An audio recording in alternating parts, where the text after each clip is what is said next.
Welcome to KB on the Go. I'm coming to you from my new place of residence, Orlando, Florida. And today I'm being hosted at the SimSpace Summit. Cybersecurity is hitting a breaking point. Compliance checklists, tabletop exercises, and confidence claims aren't enough anymore, especially as AI accelerates both attack and defense. This summit is about something different, proving readiness under real pressure. Real tools, real teams, real world chaos. Today, I'm speaking with leaders and former US government officials pushing cyber training testing and validation out of theory and into reality. Because when the next incident hits, what matters isn't what looks good on paper, it's what actually holds up. Stay with me, we're diving into the conversations that matter. This is KB on the Go from SimSpace Summit 2026. Let's get into it.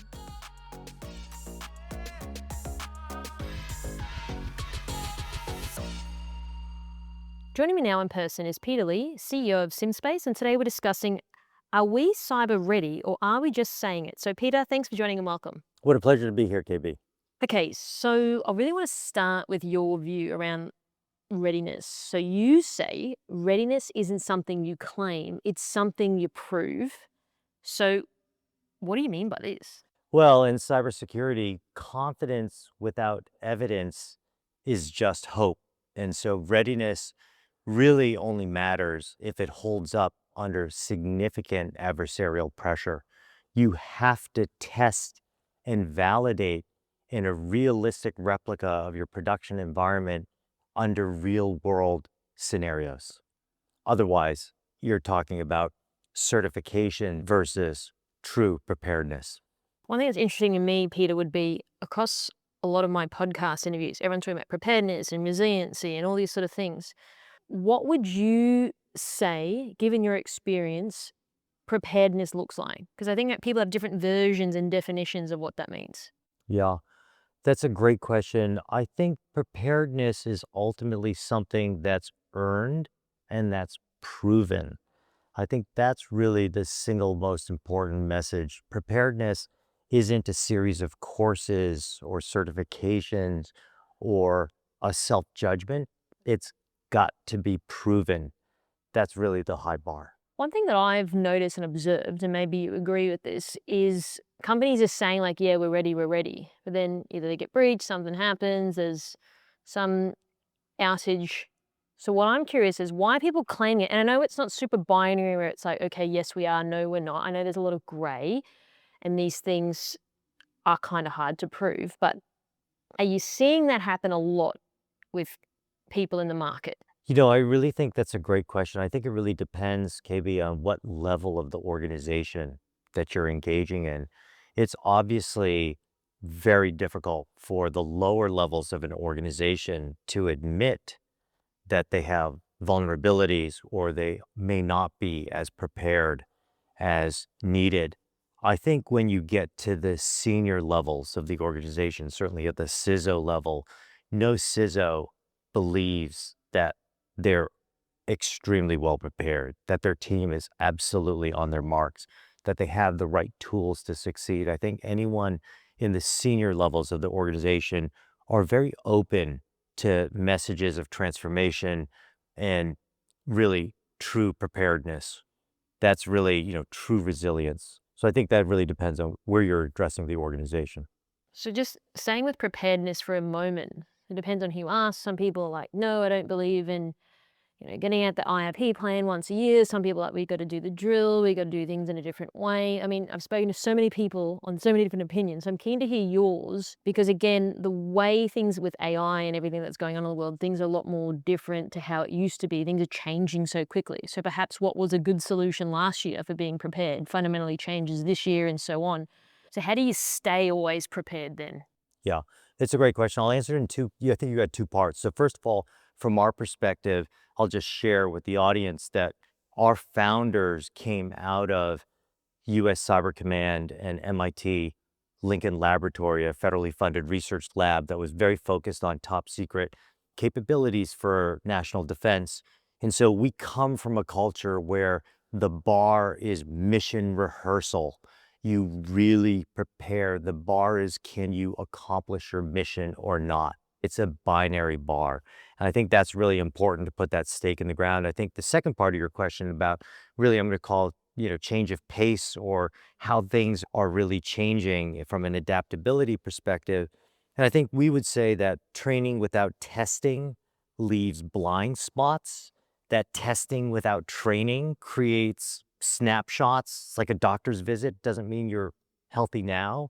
So I think resilience and validation, kind of go hand in hand. You have to validate with realism.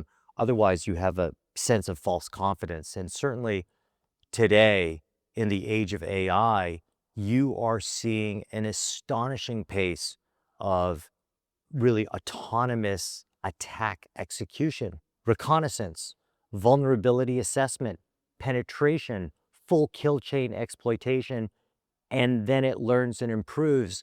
The current pace of human certification, training is really a very poor mismatch to this. And so I think that's really where, from our perspective, where we see the clients and where the market moving is a cyber range really gives you an opportunity to rebalance the asymmetry between attackers and defenders. It gives you a chance to continuously conduct mission rehearsal and really actually secure your borders, secure your frontiers. So going back to your comment before around mission rehearsal, so if you come from a military background, it's sort of engendered into you doing this type of work. But if you're working in a company as a, let's call it white collar worker, it's not the same. Like when you go out and you do like, military training and that, like it's not the same when you're working in company. So would you say that's a big disconnect at the moment? Well, I think obviously there's significant cultural differences between military organizations and commercial organizations. And I think you're right to point that out. I think, again, when you look to the large commercial organizations, they realize that they're under siege in this AI fueled threat landscape. And I think you've realized that they're investing in a multi layered defense architecture and a multi layered defense preparation for their teams to actually be able to repulse the significant threats that they face. So I do think that mission rehearsal, it may not be as, and I think you have a good point there, mission rehearsal has this kind of contained notion, doesn't it, KB? It's like a particular mission. The mission never ends, really, from a commercial perspective.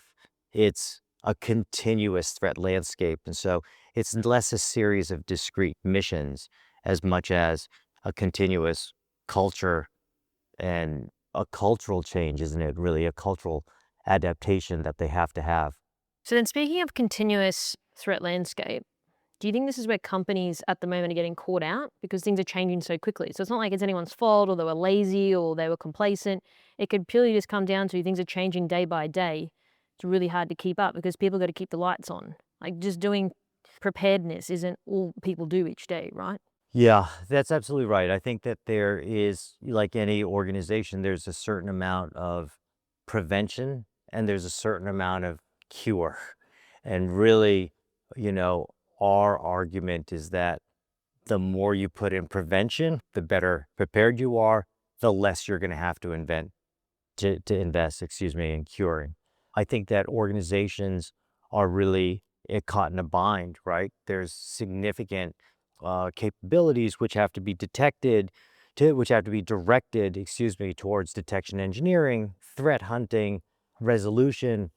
Adversarial dwell time is plummeting. And this means that there needs to be even more resources directed at ensuring prevention of lateral movement, prevention of full kill chain exploitation. But I think at the same time, what we're seeing in the age of AI is that if you don't get in front of this, it's going to overwhelm your defenses. Okay, so if you zoom out and get a bird's eye view, given your background and experience and the level that you're operating at, where do you believe the biggest gap is when it comes to preparedness that you're seeing? Uh, I think the biggest gap is that we've got to see humans plus AI. It's not an issue of subtraction or substitution. It's really addition. It's humans and AI capabilities working side by side. We believe that the confidence that really comes from seeing performance under pressure is really going to be built from joint training and having humans and AI being held to the same standard. I think that's really what we see as kind of the next evolution, if you will, or the next advent of where security investment is being directed. So when you say performance under pressure, people that I've interviewed over the years saying that, yes, being prepared, but then sometimes when there's something going on in that moment, all the preparedness seems to go out the window. So how do you get to a point where even if something intense is happening, you can still handle it with control and make decisions with precision? Well, the reality is that we have to go into a culture and a regime where we have a very significant amount invested in rehearsal, in practice, in preparedness, because to your point, teams are going to fail. Tools are going to be ineffective. We're going to have to learn the frontiers and be comfortable where risk really lies. And at what point do we need to really invest to turn the tide? Where do we need to direct our resources to actually win? So I think that it's just absolutely critical to do this in advance, to have a culture of resilience and a culture of preparation, because you don't want to learn that in production. You don't want to learn that in the real world. You want to be able to fail well in advance and be able to take the corrective course actions. We have a whole, you know, philosophy around letting AI and holding AI to the same standard that human operators are. I think right now it's in the very early stages of adoption. So we're seeing that AI is really good at maybe let's call it automating the signal from the noise, but the most consequential decisioning is still taken from humans in the loop. I think over time, we're going to see a lot more of that decisioning taken over by AI. And you're only going to gain that confidence by actually deploying it in something like a cyber range where you can really test and train in the same environment, in a realistic replica of your production environment under real world adversarial conditions. When you said before, like, people could start failing a lot more in tools, etc. Do you think things are failing more today than even opposed to like 10 years ago?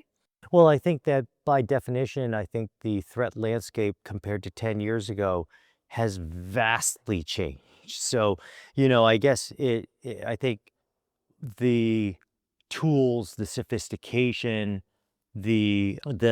absolutely. I think that's a fair question. I think that the reality is that the threat landscape has been exponentially increased. And by the way, the attack surface has significantly expanded compared to 10 years ago. It just puts pressure on defenders. Attackers and defenders, it's always been asymmetrical, KB, right? If you're a fan of the hit movie, Everything, Everywhere, All at Once, that's what defenders have to do. Attackers choose the time and place and how they're going to attack. Defenders have to defend everywhere continuously. It's a fairly daunting challenge. So, Peter, you said before holding AI to the same standard. So, can you define what that standard is? Well, I think first of all, you have to have trust. I think, how do I know that the AI is actually going to behave in a way that is in accordance with our governance and our rules and our objectives? I think that's a really important and unanswered question that has to be proven out, that can't just be represented, that has to be proven out. I think secondarily, I think it's important for us to understand that introducing AI with its awesome capabilities also requires that we understand its vulnerabilities. AI itself is another attack surface. And so we've got to, the same types of like insider threat precautions and policies that have proven helpful with employees is still going to apply to AI. And I think thirdly, when we think about autonomy, the same type of governance principles that we have with our own people are going to equally apply to AI. Autonomy means that you've got significant risk. You've got a significant impact in the event of failure or collateral damage. And I think that has to pass the same type of governance and the same type of management framework that we have with our current security operators. So, following the trust talk track for a moment. Many leaders sort of struggle with, you mentioned before, that tools, teams, those sort of things. Now AI systems. So what would be your view to install confidence back and the trust? And I know sometimes trust can come across as a bit of a fluffy word, but I do think it's Yeah. important. I think first and foremost, we have to make sure that we are creating the right incentives. We can't reward activity over outcomes. We have to understand that completing training and deploying tools and passing audits are not going to be a substitute for proving effectiveness. So I think the only way forward is to continuously test and train organizations, uh, people, tooling, and AI perspective together in production grade conditions without risking actual production environments. That's really, I think, where you're going to build confidence, where you're going to see this market move. There is absolutely no way that you can be sure, but you can come as close to that as possible. And I think that's really where this market's moving. And when you say create the right incentives, what would those incentives be? Well, I think there's an emphasis in the cyber market, or let me not use the word emphasis, but there's efforts where individual training are held up as being helpful. And I would call individual training, really not helpful, but sufficient. They're not sufficient. They're really training skills in isolation. Being individually trained in a particular skill has absolutely no bearing to how you'll perform under pressure in an actual team environment. Similarly, certifications, audits. I mean, I think there's a lot of cyber activity that goes on that on paper looks like it's going to be helpful, but it really has very little bearing, KB, on the actual performance of an organization under real world conditions. And I think that's really what we're evangelizing. What we're trying to do is we're trying to really help our clients actually outsmart cyber threats before they take hold, outsmart cyber threats, any cyber threat in any terrain. And that really means preparedness in real world conditions. So just a quick question on the certifications. I've heard some part of the industry say, yes, we need them because there's a standard of what we need. But then also when there's that base level, it's hard enough to get people in this industry as it is. So therefore, maybe they are disqualifying people because they don't have the base level. But then other people are saying, no, it's a good thing. So therefore, we've got a governance layer and we know that people aren't saying the wrong thing or they're not pushing a certain agenda. Where would your sort of thoughts sit on the whole certification side of things? Yeah, well, I think, look, it's obviously beneficial to have cybersecurity skills and to be certified with minimum level of competencies, but we would really direct a substantial amount of the effort and focus in organizations towards team training and away from individual skills training. I think, in short, and the definition of team for us is now humans plus AI. It's not just humans. I think that's really the key message.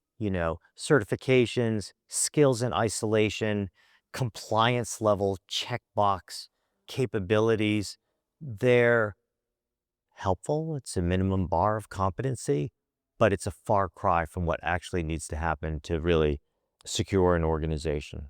And so, Peter, what would you like to leave our audience with today? Maybe one key takeaway. Well, I think the key takeaway is that while we're early in the adoption of AI, the future is today. I mean, the future is absolutely today. We're seeing that humans plus AI has to be the rallying cry. And that means organizations need to invest in the team training, in the tooling, in the testing, in a real world production grade environment like a cyber range in order to best prepare. Joining me now in person is Ernie Ferraresso, Senior Director at Cyber Florida, and today we're discussing why Florida treats cyber like a mission. So, Ernie, thanks for joining and welcome. Hey, great. Thanks for having me. So, Ernie, I'm new to Florida. I'm a new resident here, last 5 months. I'm from Australia, and I'm curious to understand what's Florida doing differently in terms of how they approach cybersecurity. So it's actually interesting. You probably figured out Florida's a big state. We're the third largest state in the United States. And I want to say we're something like the 15th largest economy in the world.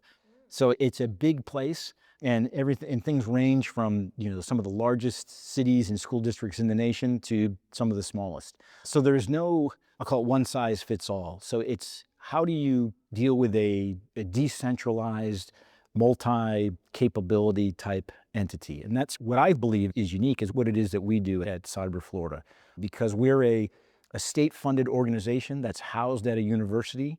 So we're not a state agency, but we do work, quote, in service of the state. So it's basically providing services and resources to communities by the way of providing experiential learning opportunities for students. So that's a big mouthful for saying that we have students that do work for these communities, providing them the services that they need. But then we can also take that information that we learn and then let the state know how they're doing as far as levels of cyber resilience across the state. So to put it in perspective, so Florida in terms of population is like upwards of 23 million. It's a big place, yeah. And then to contrast it, Australia's like 26 million, and which is quite a big country, spread all around. But just to provide a little bit more context to see the scale of it. So then one thing I've also observed being a expatriate here is there's a lot more companies moving here to Florida. I don't know whether it's better weather or the no income tax situation. However, this is a big boom in like technology and cybersecurity. So what is that driven by what you're saying here, Ernie, or? I think so. I think there's some of that. I think a lot of it has to do with, in the companies that we talk to, it's access to tech talent is one of the big driving factors. So they live here? Yeah. Being housed at a university, we work through a lot of the universities and the educational system. And so that's where I think Florida's made some very significant investments, certainly in its public university system. It's got one of the top-rated public university systems in the nation. The costs are very low, and the quality of the education is very high. And a lot of those graduates, they want to stay in Florida. So that's where I think companies see that. They see that there's quality of people. Then there's also I'll call it the quality of life here in Florida. It's, generally speaking, it's nice. I mean, current temperatures aside, it's normally pretty pleasant. But I think that's tied to it. So I think it's access to the talent. But the other part is there's also a different type of, I'll call it tech community here. It's this thing that we're in this together, and we all are going to, we want people to succeed here. These tech companies, they want each other to succeed. It's a true ecosystem. And then almost like, hey, if this company grows, we can also expect that's going to provide positive growth for us as well. So it's very, I'll call it symbiotic in that sense. And I think that's unique. It's not cutthroat. It's not like I have to, stab somebody else to move ahead. Certainly in the tech space down here, which is unique and interesting. So I got a couple of questions then on that. As you were speaking, there's been, Silicon Valley is still the original. And then there's been talk around, it's going to be Austin, it's going to be Atlanta. Do you think it's a fair assumption, given what you're saying, it will be Florida that could overpower, if not overpower, Silicon Valley? I believe so, because we're talking from the state level. There's so many different areas in the state that are each moving. So you have just here in the Orlando area, the greater Tampa Bay area, down in, the South Florida, the Miami area. All three of these are just booming with tech entrepreneurial energy and, startup communities and such. So, it's not just a quote, a valley. It's a whole state. It's not just, Austin. It's Florida. It's taken us a bit to get rolling, but now you're starting to see that it's a state that's rolling. It's not just these small little isolated communities. It's the whole state. So that's going to be the secret power there, is that we're big and the giant is awakening. That sounds kind of hokey, but that type of sense. That's what I believe. Do you think historically people assume Orlando is the most visited US city in the world? Over 70 million people visit here, probably for Disney World and Universal. But historically people have this view and opinion that Florida is it's the sunshine state, but it's also where people go to holiday or vacation, to use American vernacular. So is that perception going to change now? Because when people think of California, yes, LA and Hollywood, but then they think San Fran, they think Silicon Valley. So that's something that I've struggled with. And also I think the state has as well, because yeah, we're known for, alligators and oranges, right? That's been it for a long time. We're getting a lot better at telling the story of the tech community. We're getting way better at telling that story. I mean, if you look at across the state, like up in places up in the Panhandle area, I mean, we have some of the leading robotics research in the nation going on there. You talk about here in Orlando, it's some of the leading research and development in the modeling and simulation community and this is all, tech-based. The Tampa Bay region with the University of South Florida for cybersecurity and artificial intelligence. These are all these areas that are leading the nation. But again, it's tough because of heck, you go on TV, just Google Florida man, and not Florida man doesn't come up, and it turns out it's somebody who's just invented the next, semiconductor or artificial intelligence. So we're getting there. But that said, the other regions, they shouldn't sleep on us. The way I believe it, it's that the work will demonstrate the capability, meaning one day people are just going to wake up and it'll be, wow, Florida is actually this really impressive technology, very innovative state, because they weren't paying attention, and we're there now. And that's what I think is going to happen. So given what you just made before, how do we as an industry, as a state, country, change a Florida man into the perception of like new Silicon Valley dude here? The way we do that is it's the grind. It's a generational type of thing. You just keep showing that this is where good technology stuff happens. And you just keep doing it, and eventually people are going to pick up on it. I mean, you can do all the best marketing in the world is word of mouth. People say, yeah, they're actually doing good stuff down there. And so that's what I think we've got to do, because if we start, promoting and marketing and saying all the things, oftentimes it'll be like, oh, yeah, that's fake. That's just the window dressing. But we are actually doing it. And I think that the work will end up speaking for itself. And I think you'll start to see more and more of that over time. It's a generational thing, because the other part is like Silicon Valley didn't become Silicon Valley, overnight. It took years to build it, and we're really rolling now. And I think it's going to be far more durable than a lot of other places because of over time. It's not going to be something that is just a flash in the pan and we're done. So when you say durable, what do you mean specifically? I mean that this is going to be something that is here to stay. It's not going to be we were once these tech folks, we shifted on. This is like, no, we're building this solid foundations. And when I talk about that, it's, those infrastructure developments, it's a strong higher education system, it's a strong technical college system, it's all of those underpinnings that cement the foundations in the community that then grow into it's not like we had there was a big tech company that moved here and then they went bust and then the town died.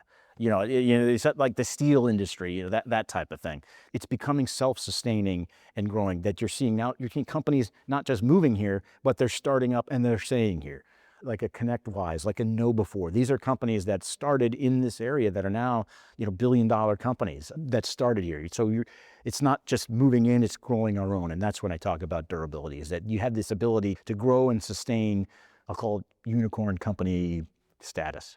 So given what you said, do you assume that Florida will become more powerful in terms of like GDP as opposed to states like California in the future? That's a good question. I'd like to say yeah. I'd like to think so, for a variety of reasons. It's still trying to figure out what your quote manufacturing base is and how that's going to build. But I do believe that in the not too distant future, Florida's going to move ahead of that, because of the types of things that you're going to start to see to come out of here. I do believe that. One interesting thought is when I moved here, and I live in Orlando, people were like, why would you move to Florida? Now, I said there is a growing tech hub, but now you're saying in a little bit more fidelity, which just gives that assurance, because I think naturally there is that stereotype of, Silicon Valley and all these other places. So I think it's just more that it's changing that narrative, and you've reinforced that. Yeah. And I tell you, that's, I joke when I say the alligators and oranges, and they're not the meth addicted alligators. Those are the ones in Mississippi. I just want that, clear. But it's how do we change that? And it's because, first, the other part I'll add is Florida as a very popular state, that's a fairly recent thing, right? So if you think about it, Florida doesn't get to be popular until post-World War II and air conditioning becomes a thing. So if you think about it, we're a very large and geographically, but also economically. But that's been in a very short time, if you look at it in the span of time over the long haul. So we've made tremendous progress in that period of time. So I can't expect us to shed the, the alligators and oranges in the tourist destination overnight. But that said, we're moving very rapidly in a thing to say we can be a tourist destination and a technology destination and a bunch of other things as well. And we can do it pretty well, and it can be a really great place to be. So they can coexist. They can coexist. Because when I remember speaking to someone I first moved to, they're like, oh, Orlando. They're like, I haven't been there. Last time I went there, it was just full of swamps. It's still swamps. However, it's a little bit more built up. So that's why I'm very curious to understand, as someone who's an expatriate coming into this country and living here in Orlando, it's really good to hear your sentiments on this. So I'm aware that Florida is often cited one of the most cyber forward states in the country. So you've given all the reasons, but what I'm curious to know, like, what are other states doing or not doing? A lot of it depends on the state. A lot of states, they'll have high aspirations. You'll see, statewide strategies and things. But the challenge that I see with other states is it's in the implementation of those strategies. What I think puts us in a unique position is that, we're in that space where we're an entity of the state, but we're not an agency of the state. And so that allows us to engage with a lot of folks. And one of the things that we really pride ourselves at doing is identifying the resources that are out there, but more importantly, is getting them in the hands of people and organizations that need it in a way that they can actually use it. So I think you'll see a lot of states that'll begin to allocate, they set aside resources, but oftentimes the folks that need them can't access them for a variety of reasons. That what we've seen around here in Florida is, different grants, whether at the state or federal level, for, I'll call it, school districts. In order to get that, they have to apply for either a state or federal grant. School districts, certainly small, the folks that actually need that, they don't have the resources to actually apply for and manage a federal or state grant.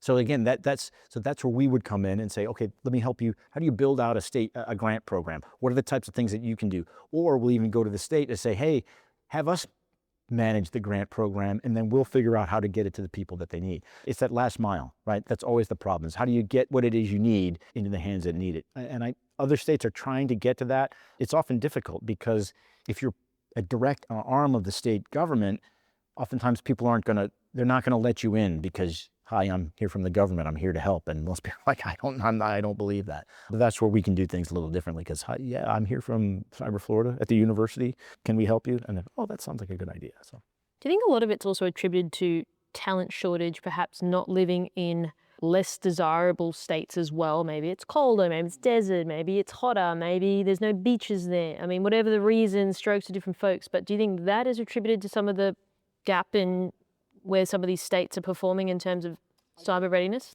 yeah, there's probably some of that. But that said, states like North Dakota, they're actually doing pretty well. The university, I believe it's the University of North Dakota, has one of the better cyber programs. The states are now, that said, they're a lot smaller as far as population and complexity. They have big cities, but a different manageable problem. The other part, as I'll say, is they're getting it right because their state leadership decided to get it right and made it a priority. And I think that's some of the other thing that's what's going to make an entity or a state successful, is that their state leadership makes the decision that this is going to be a priority, and then even more importantly is then follows through on that and ensures that it's actually happening. Because oftentimes you'll say, oh yeah, this is a priority, and what does that mean? It just means, well, it's a priority. And so that's the right thing. And here in Florida, the governor and the state has made a significant effort to say, this is something that's important. We're going to put resources behind it, both at the state agency level for the communities and organizations like Cyber Florida. We're going to make sure that they have the resources that they need to do the job. And I think that's the key part, is that states that make it a priority and actually don't just talk the talk, but walk the walk with it. That's what makes them successful. So speaking of walking the walk, I'm aware that, as you mentioned before, Florida's a big state. It's supporting a lot of state agencies, local governments, critical infrastructure, academic institutions. And Florida is ranked quite highly with how many there are, as you would know. Obviously, that's a lot to secure. So maybe talk through how cyber ranges change the way agency prepare and then respond then as a unit.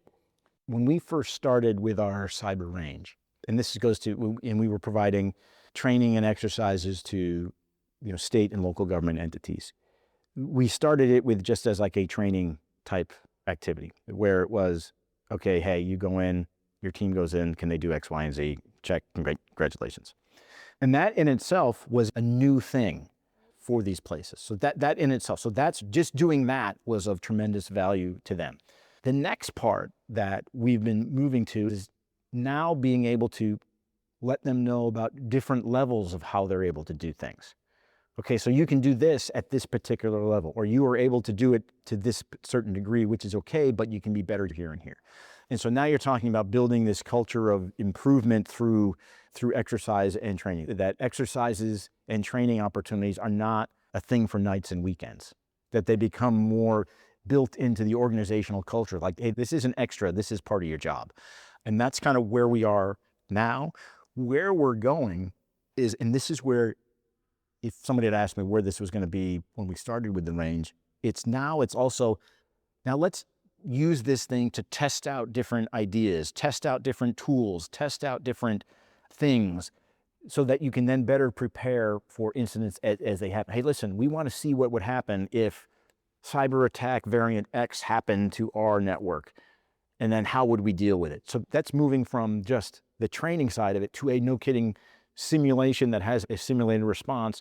And that's where I also believe that the cybersecurity folks need to be able to get to, is you want to be able to identify, I'll call it emerging problems early on, so that you can see that when a sophisticated attacker's coming in, the first thing you're going to see is this, and that's what it actually looks like on my tools. Oh, I know that, and also that I can know that this is what happen if I don't do X, Y, and Z. And that's where we're getting to where it's more being people to actually able to test and simulate actual emergencies based on actual threats on their actual systems, so they know what it is. And then also, okay, if I change my system to do this, how does that impact that as well? So that's kind of it's more of that, using it as an evaluation and testing ability to fine tune their defenses.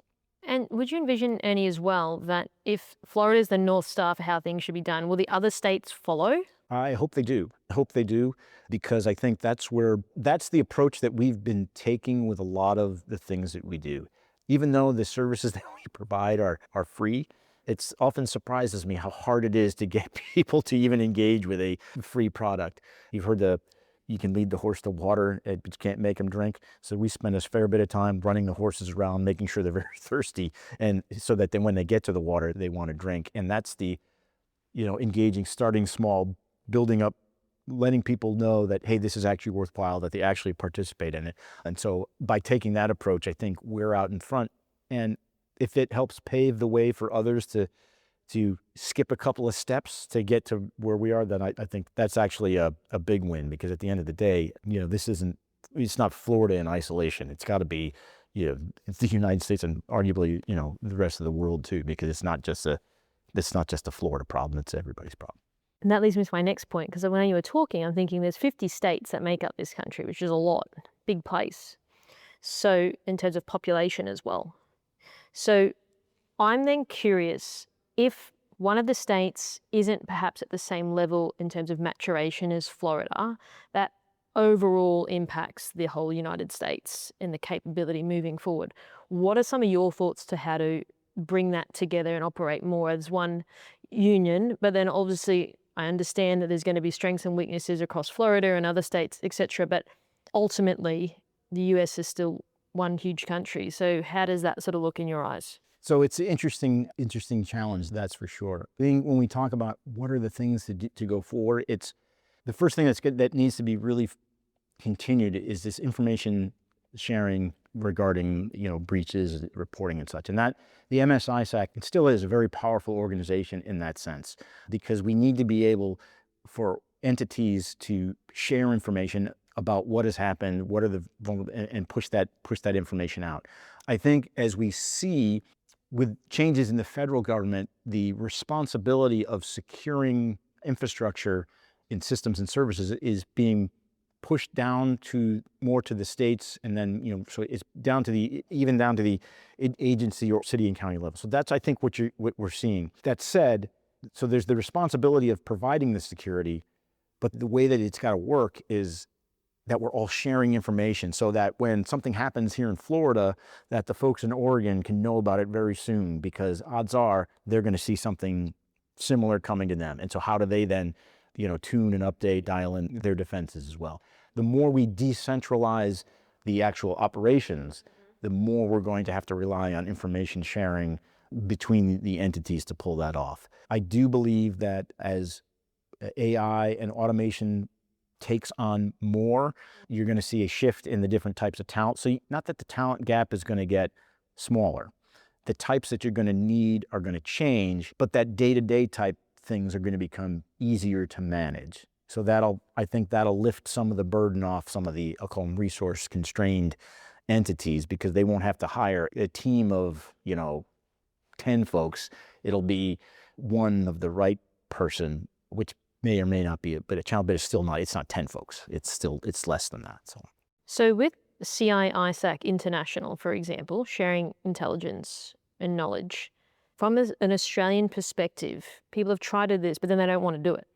Now, why do you think that's the case? Because it's not necessarily a zero-sum game. Like, if someone else wins, doesn't mean you lose.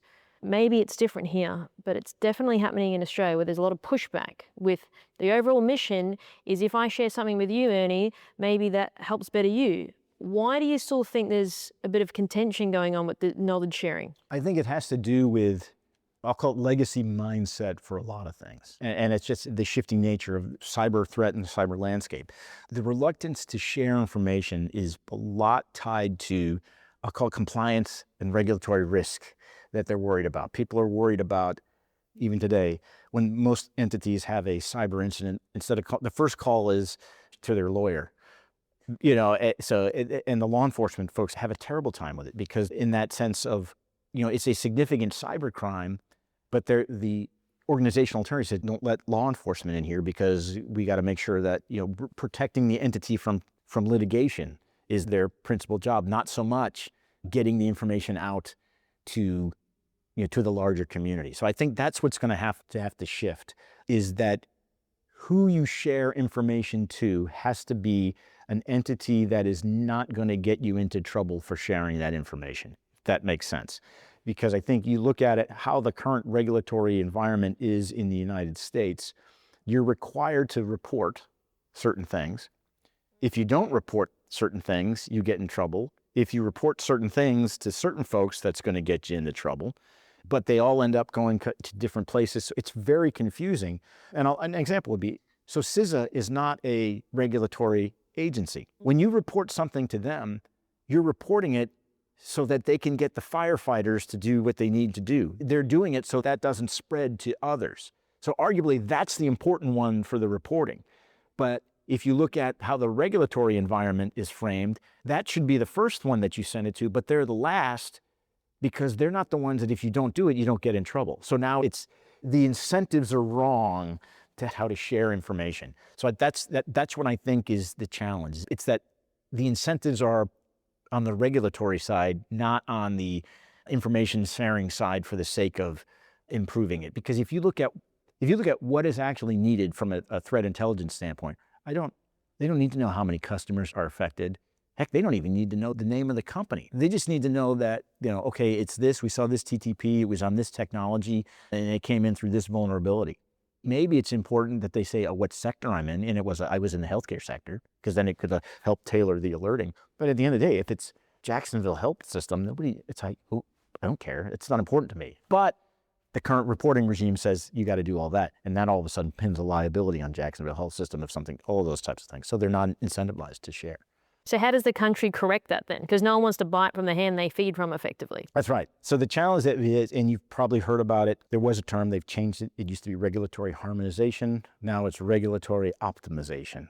And there's several things are moving to try to get that through. You may have heard about the CISA Act of 2015 that had to get reinstated, and some of that included liability protections for organizations that participate in information sharing. So it's doing those types of things, keeping those legal frameworks in place. But then the other part is also ensuring that entities know that they have those types of protections to do that. You have the frameworks, but it's also getting the word out that, hey, yeah, you can do this. You don't need, or take advantage of it. I also think that's just a generalized awareness of how to live in the 21st century.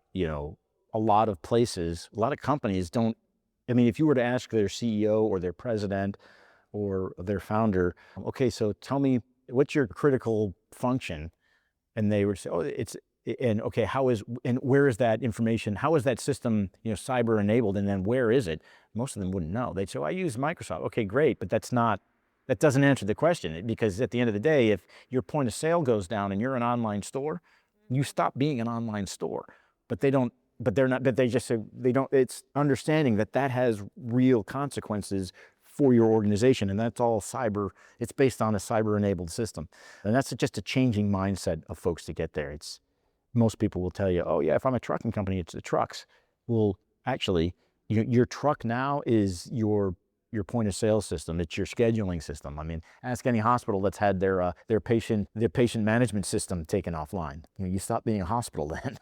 So another question that I have, and probably my last question for you today would be, I may be wrong, but do you think there's a little bit of state-by-state rivalry on like who has the best cybersecurity?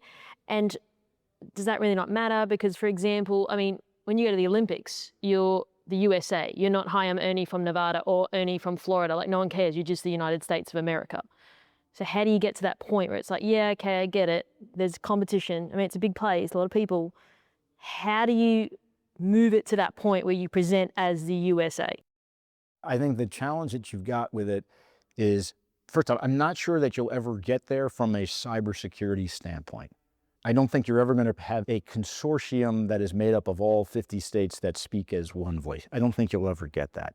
I do think if you're talking about facing externally to the outside, that's where entities like the Office of the National Cyber Director, the head of CISA, DHS, and those types of entities, U.S. Cyber Command, they can speak to that aspect of it. I do think that as cyber grows, changes, and matures, I think you're going to see it just becomes part of the normal lexicon that we all talk about. So, meaning, I don't think you're going to see us say, hey, we're better than you in this. It's just going to be, you have to be as good as you need to be, I think is the right way to put it, because some states are going to need to put more energy against it, more resources against it than others. And that's just a function of their state is different and has different things that they do and that they're reliant on. And so I think you're never going to have a unified posture or structure, but I also think that's good, because through that, it's just like the electrical grid. Part of the reason why we haven't had a nationwide blackout is, for good or for bad, is electrical grids are all managed at the local level and each one of them is different.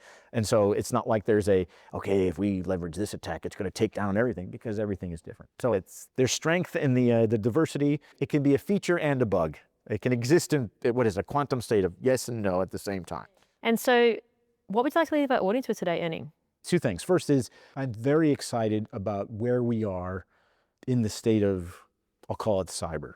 We are at a really unique point in history, particularly with artificial intelligence and the increasing in computing power and such. We are very much at the point, if you can come up with an idea, you can turn it into action just like that. And it's not that you have to have a whole litany of certain skill sets. So that is very exciting.